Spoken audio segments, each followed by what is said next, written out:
Hello, good day, or good night, whatever time you're watching. I'm Jesse Flores. At especially sa mga hoopers sa inyo, hi! Isa sa mga anticipated shoes ngayon 2024, ang Kobe Elite High Halo. So dalawang version to, high tsaka low. Pero hindi ako masyadong sa mga low kasi ang pinikap ko ay isang high.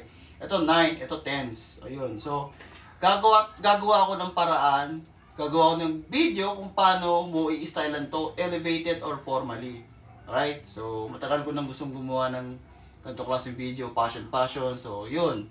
At alam niyo naman, ganitong sapatos is pang hoopers lang talaga to, yung forma. Hindi naman talaga to pang forma, yung mga hindi to ideal sa mga fun date, hindi to ideal sa mga pang formal, pero somehow I have found a way na sana makatulong sa inyo. Yun.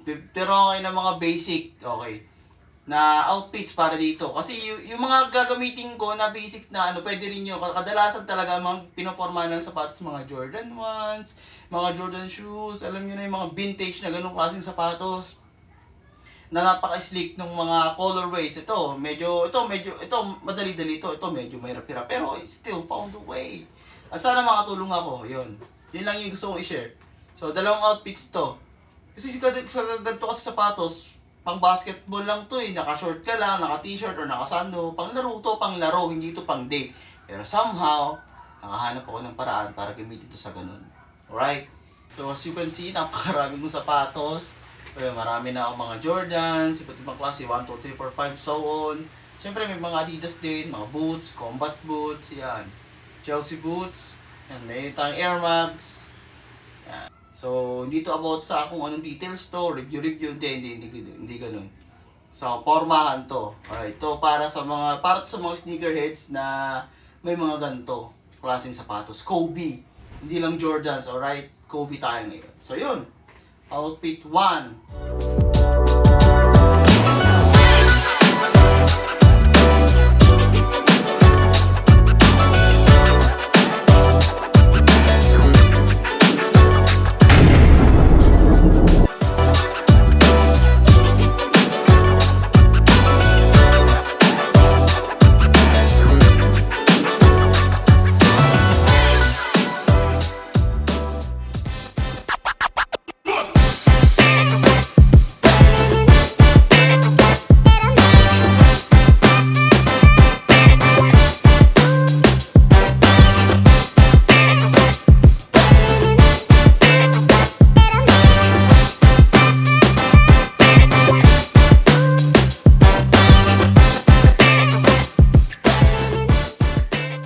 Sana nakatulong at sana nagustuhan ninyo.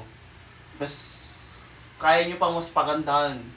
Binigyan ko lang kayo ng idea. Mas kaya nyo pang i-elevate yung ganong klaseng yung pinakita ko sa inyo style about sa Kobe. So yun. So again, another second introduction. I'm Jesse Flores Witchcraft. This channel will be chaotic. Marami akong i-upload dito. Sa mga nanonood sa akin ngayon na dahil lang sa sapatos na to, so, there's other side of me na makikita niyo sa Facebook. So, hit me up.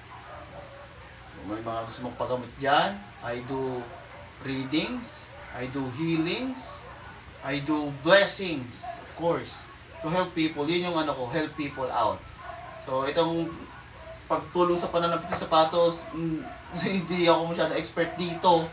Ang specialty ko ay gamitin ang aking paranormal ability, my curse turned into gift. So, ayun. I am Jesse Flores Witchcraft. And this is gonna be an active channel now. So, yun. Sana magustuhan niyo yung mga susunod na videos ko. Because this channel is not about passion. This will be chaotic. Napakadami kong gagawin at i-share sa inyo. Yan, mag-explode ako sa whatever I want. I just wanna be who I am. Alright, so yun lang. Thank you sa inyo lahat. Ito yung Facebook ko, Jesse Flores Witchcraft official page. And Jesse Flores Witchcraft Japanese version official account, personal account. So yun. Thank you sa inyo. Hindi na ako magsasabi ng share, like, or subscribe. Gawin niyo yung gusto nyo. Kasi gusto ko lang ma-produce tong video na to. Yun lang yung pakay ko. Yun, thank you.